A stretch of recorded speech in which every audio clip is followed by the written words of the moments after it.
غزوہ احد شریف کے اندر ہمارے آقا و مولا تشریف لے گئے۔ جب عبداللہ ابن ابی مقام شوط سے واپس ہوا رسول اللہ کو چھوڑ کر اور مدینے لوٹ رہا تھا، اور حضور 3000 لشکر کے مقابلے میں تشریف لے جا رہے تھے، جب وہ باز نہ آیا اپنی حرکت سے تو پھر صحابہ میں سے کچھ حضرات نے کہا کہ پہلے ان 300 کو قتل کیا جائے، یہ جو منافق ہیں نا پہلے ان کو قتل کر دیا جائے، ان سے بعد میں پھر لڑیں گے۔ اور بعض صحابہ نے کہا کہ نہیں، اب دشمن سر پر کھڑا ہے تو یہ مناسب نہیں ہے اب ان کو قتل کرنا۔ تو اللہ رب العالمین نے قرآن مجید کے اندر ارشاد فرمایا فَمَا لَكُمْ فِي الْمُنَافِقِينَ فِئَتَيْنِ، فرمایا میرے محبوب کے غلاموں تمہیں کیا ہو گیا تھا کہ تم منافقوں کے بارے میں دو گروہ بن گئے؟ منافقوں کے بارے میں تم دو گروہ کیوں بنے؟ شرف ملت میرے استاذ گرامی حضرت علامہ عبدالحکیم شرف قادری نور اللہ مرکزہ، میں ان کے ساتھ پیر مکی کی طرف جا رہا تھا، داتا صاحب کے سامنے سے ہم پیدل جا رہے تھے تو میرے کاندھے پر ہاتھ رکھ کے فرمانے لگے کہ مولانا بتائیں کہ اس آیت کا کیا مطلب ہے فَمَا لَكُمْ فِي الْمُنَافِقِينَ۔ تو ان کا فیض ہی تھا، انہوں نے میرے کاندھے پر ہاتھ رکھا ہوا تھا اور ہم پیدل چل رہے تھے، تو ان کے ہاتھ کا ہی فیض تھا، میرے اندر تو کوئی بات نہیں تھی۔ میں نے کہا جی اس آیت کا مفہوم یہ بنتا ہے کہ اللہ تعالیٰ خود چاہ رہا تھا کہ پہلے ان 300 کو قتل کر دیا جائے۔ تو مجھے تھپکی دے کر فرمانے لگے یہی بات ہے جو تو نے بیان کی، یعنی اس دن اللہ تعالیٰ بھی یہ چاہ رہا تھا کہ پہلے ان کا فیصلہ کر دیا جائے۔ جو اسلام کے اندر رہ کر اسلام کو نقصان پہنچانا چاہیں، کلمہ پڑھ کر حضور کو چھوڑ کر واپس جا رہے ہوں، تو اللہ نے فرمایا ان کے بارے میں تم دو گروہ کیوں ہوئے؟ قرآن نازل کر دیا۔ تو اس واسطے جب کلمہ جو پڑھ لیا، جو مان جو لیا، تو پھر دوسری رائے ہے ہی نہیں، پھر اپنی بات ہے ہی نہیں، پھر انہیں جانا پھر انہیں مانا، جانا بھی صحیح پھر مانا بھی صحیح، صرف جانا نہیں، میں نہیں جانتا جی میں اسلام کو بڑا جانتا ہوں، میں نے کہا جاننے کے بعد پھر ماننا بھی ضروری ہے، انہیں جانا انہیں جانا بھی صحیح تو پھر انہیں مانا بھی صحیح۔ تہ بند باندھا ہوا تو گھوڑا پکڑ کر چل پڑے، کفن بھی نہ ملا تو پھر بھی کوئی گلہ تو ان کے اولاد نے نہیں کیا، مصعب بن عمیر کے بچوں نے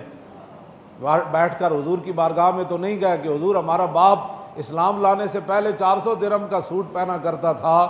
لیکن جب آپ کی غلامی میں آیا تو جاتے ہوئے اسے کفن بھی نہ ملا۔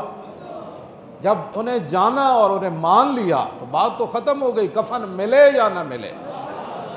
ایک ٹکڑے ہوں یا 70 ٹکڑے ہو جائیں،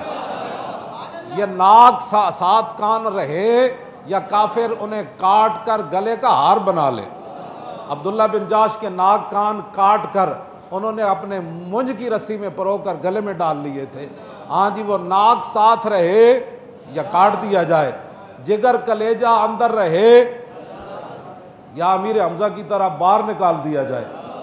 پھر جب جان مان جو لیا تو پھر اس میں کیا ہے کہ ایک ٹکڑا ہوتا ہے یا انس بن نضر کی طرح سارا جسم کیمہ بن جاتا ہے، ہاں اس کے اندر تو پھر رائے نہیں اپنی رہتی۔ اور میں نے جو آیتیں پڑھی ہیں، اللہ نے فرمایا کہ ہم نے اس دن جو بات کی تھی، ہم یہ چاہتے تھے کہ ایمان والے جو ہے وہ ان کو نکھار کر سامنے لایا جائے، وَيَتَّخِذَ مِنْكُمْ شُهَدَاءَ، اور اللہ تعالیٰ تم میں سے بعض کو شہادت کا مرتبہ دینا چاہتا تھا۔ اللہ خود کہتا ہے میں تمہیں شہادت دینا چاہتا ہوں، کہتے ہیں نہیں ہم نے کافروں سے نہیں لڑنا، ہم تو بڑے امن والے۔ اللہ چاہتا ہے کہ مسلمان بالکل نکھر کر سامنے آ جائیں، اور اللہ کافروں کی جڑ کاٹنا چاہتا تھا اس نے۔ ام حسبتم ان تدخلوا الجنۃ ولما یعلم اللہ الذین جاہدوا منکم ویعلم الصابرین، فرمایا تم اس گمان میں رہتے ہو کہ تم جنت میں چلے جاؤ گے، تم اس گمان میں رہتے ہو کہ تم جنت میں چلے جاؤ گے، ولما یعلم اللہ الذین جاہدوا منکم، ابھی تو اللہ نے تم میں سے غازیوں کا امتحان ہی نہیں لیا، ابھی تو اللہ نے صبر والوں کی آزمائش ہی نہیں کی، تو تم ایسے سمجھتے ہو کہ تم جنت میں چلے جاؤ گے۔ یہ تو اللہ کا قرآن ہے۔ فرمایا کہ آگے اللہ تعالیٰ نے فرمایا وَيَا وَلَقَدْ كُنْتُمْ تَمَنَّوْنَ الْمَوْتَ مِنْ قَبْلِ أَنْ تَلْقَوْا، میرے حبیب دے غلاموں تسی تے جڑے بدر جو پیچھے رہ گئے سی تسی کہندے سی جی ہن موقع بنیا تو پھر رب بھی ویکھے گا۔ پہلے تو موت کی تمنا کیا کرتے تھے اس کی ملاقات کرنے سے پہلے، موت کی ملاقات کرنے میں، ہن اب اپنی آنکھوں کے سامنے دیکھو موت کیسے آ رہی۔ تو یہ سارا قرآن ہے، اس لیے بہتر ہے کہ ان شعروں کو سکھا دیں رمیاؤ۔ یہ امن کا ہے، اللہ تعالیٰ ساری باتیں فرمایا ہوئے، غازیوں کا امتحان لینا ہے، ابھی صبر کرنے والوں کا امتحان لینا ہے، ابھی تم میں سے کسی کو شہید بنانا ہے، ابھی مسلمانوں کو نکھار پن کے اندر پیدا کرنا ہے، ابھی تم نے موت سامنے دیکھنی ہے۔ یہ ساری باتیں امن کی باتیں، ہاں یہ ساری امن کی باتیں۔ میں نے کہا یہ قرآن سناؤ نا لوگوں کو۔ یہ آیت وما محمد الا رسول قد خلت من قبلہ الرسل افإن مات أو قتل انقلبتم على أعقابكم ومن ينقلب على عقبيه فلن يضر الله شيئا وسيجزي الله الشاكرين۔ فرمایا اب رسول رسول اللہ ہی ہے۔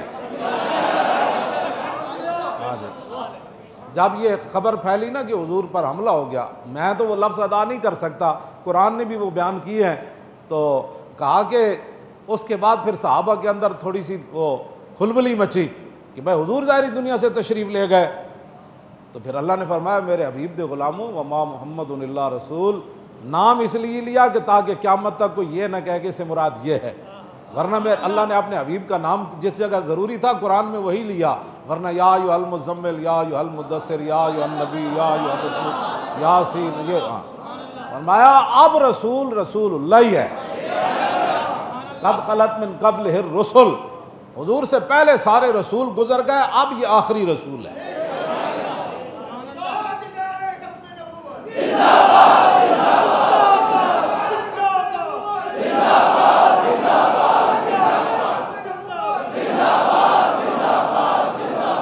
بس وما محمد الا رسول قد خلت من قبلہ الرسل، بس